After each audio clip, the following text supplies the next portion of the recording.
పురుగులు ఇన్సెక్ట్స్తో కూడిన ఫుడ్ భవిష్యత్తులో సూపర్ ఫుడ్ కాబోతుందా? ఐక్యరాజ్య సమితి వాళ్ళ డేటా ప్రకారం ప్రపంచంలో క్వార్టర్ అంటే దాదాపు 200 కోట్ల మంది ఇన్సెక్ట్ డైట్ మీద ఇప్పుడు రోజువారీ డైట్ తీసుకుంటున్నారనమాట. అంటే పురుగుల్లోనే ప్రోటీన్ ఉంటుంది, అదే తిందామని చెప్పి. బీఫ్లో 26% ప్రోటీన్ ఉంటే ఇండియన్ వీవర్ యాంట్లో 55% ప్రోటీన్ ఉందంట. ప్రపంచంలో బ్రెజిల్, థాయిలాండ్, యూరోపియన్ మార్కెట్స్ ఇలా చాలా దేశాల్లో ఇన్సెక్ట్ ఫుడ్ తింటున్నారు. ఇన్సెక్ట్లోనే ప్రోటీన్స్ ఎక్కువ ఉంటాయి, పురుగుల్లోనే ప్రోటీన్స్ ఎక్కువ ఉంటాయి అని చెప్పి. నెదర్లాండ్స్లో ఇన్సెక్ట్ బర్గర్స్ వచ్చేసాయి. అమెరికాలో ప్రోటీన్ బార్స్లో ఇన్సెక్ట్స్ కలుపుతున్నారనమాట. ఇలా చాలా దేశాల్లో, ఇంకా థాయిలాండ్ అయితే ఇన్సెక్ట్స్ని ఇంపోర్ట్ చేసుకుంటుంది. బ్రెజిల్ కూడా డైట్లో చాలా ఫుడ్స్లో ఇన్సెక్ట్స్లో ప్రోటీన్స్ ఎక్కువ ఉంటాయని చెప్పి ఇన్సెక్ట్ డైట్సే వాడుతున్నారనమాట. ప్రపంచంలో ఇది సూపర్ ఫుడ్ కాబోతుందంట.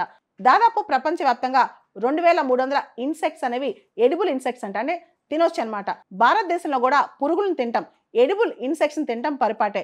జార్ఖండ్లో వీవర్ యాంట్స్ కానీ, తమిళనాడులో ఏషియాటిక్ హనీబీస్, ఒరిస్సాలో డేట్ పామ్ వీవిల్స్, మిజోరాంలో స్టింక్ బర్గ్స్, అస్సాంలో జెయింట్ వుడ్ స్పైడర్స్, మణిపూర్లో వాటర్ బీటిల్స్, తెలంగాణలో కూడా కొన్ని ట్రైబ్స్లో మిడతలు లోకస్ తింటారు, అరుణాచల్ ప్రదేశ్లో సిల్క్ వామ్ తింటారు, కేరళలో వింగ్డ్ టర్మైట్స్ తింటారు. ఇలా భారతదేశంలో కూడా రకరకాల పురుగుల్ని ఆహారంలో తీసుకుంటారు కొంతమంది. ఒరిస్సాలో సిమ్లిపాల్ కాయ చట్నీ, రెడ్ యాండ్స్, ఎర్ర చీమలతో చేసిన చట్నీకి చాలా డిమాండ్ అనమాట. దానిలో ప్రోటీన్తో పాటు చాలా రుచిగా ఉంటుందని చెప్పి దీనికి GI ట్యాగ్ కూడా వచ్చింది 2 years బ్యాక్ అనమాట. ఇలా ఇండియాలో కూడా చీమలు, ఉడతలు, మిడతలు ఇలా తినటం బాగా పెరిగిపోయింది. ఇంకా ప్రపంచవ్యాప్తంగా యూరోపియన్ మార్కెట్స్ అయితే ఇంపోర్ట్ చేసుకుంటున్నాయి అనమాట ఇన్సెక్ట్స్ని. భవిష్యత్తులో వచ్చే 5-10 సంవత్సరాల తర్వాత సూపర్ ఫుడ్ అనేది కేవలం ఈ పురుగుల ద్వారా వచ్చే ఫుడ్డే, దీనిలోనే ప్రోటీన్ ఎక్కువ ఉంటుందని చెప్పి ప్రపంచం కూడా నమ్ముతుంది. ఈ ఇన్సెక్ట్ ప్రోటీన్ మార్కెట్ అనేది ప్రపంచవ్యాప్తంగా ప్రస్తుతం $1.35 బిలియన్ ఉంటుందని ఒక అంచనా. ఇన్సెక్ట్స్లో అంటే పురుగుల్లో ప్రోటీన్ కంటెంట్ కూడా చాలా ఎక్కువ ఉంటుంది. దాదాపు 35% నుంచి 65% వరకు ఇది వేరీ అవుద్ది.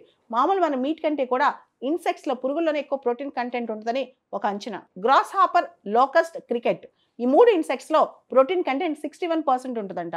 సింగపూర్ దేశంలో 16 ఇన్సెక్ట్స్, 16 రకాల పురుగులను ఎడిబుల్ మనుషులు తినొచ్చు అని చెప్పి గవర్నమెంట్ అప్రూవ్ కూడా చేసింది. జపాన్లో ఎక్కడైతే ల్యాండ్ లాక్డ్ ఏరియాస్ ఉన్నాయో, ఎక్కడైతే మీట్, ఫిష్ ఆ ఏరియాస్లో అరుదుగా దొరుకుతాయో అక్కడ వాస్ప్స్ కానీ, సిల్క్ వామ్స్ కానీ, గ్రాస్ హాపర్స్ కానీ ఇలాంటి పురుగులు తింటారంట. మెక్సికోలో యాంట్ లార్వా బిజినెస్ అనేది ప్రతి చిన్న టౌన్స్లో, మార్కెట్స్లో ప్రతిరోజు వందలాది డాలర్స్లో పోతుందంట ఆ మార్కెట్ అనమాట. యాంట్ లార్వా మార్కెట్ అనేది అక్కడ చాలా చాలా పాపులర్ అంట. అక్కడ యాంట్ లార్వాకి చాలా డిమాండ్ అంట. ప్రపంచంలో మనుషుల డైవర్సిటీ ఎలా ఉందో డైట్లో కూడా అంతే డైవర్సిటీ ఉంది. ఆ రీజియన్లో దొరికేది ఎక్కువగా మనుషులు తీసుకుంటూ ఉంటారు అనమాట. గ్లోబలైజ్డ్ వరల్డ్లో డైట్ కామనాలిటీ బాగా పెరిగిపోయింది, కానీ జనరల్గా ప్రాంతాలకు అనుగుణంగా డైట్ డైవర్సిటీ ఉంటుందన్నమాట.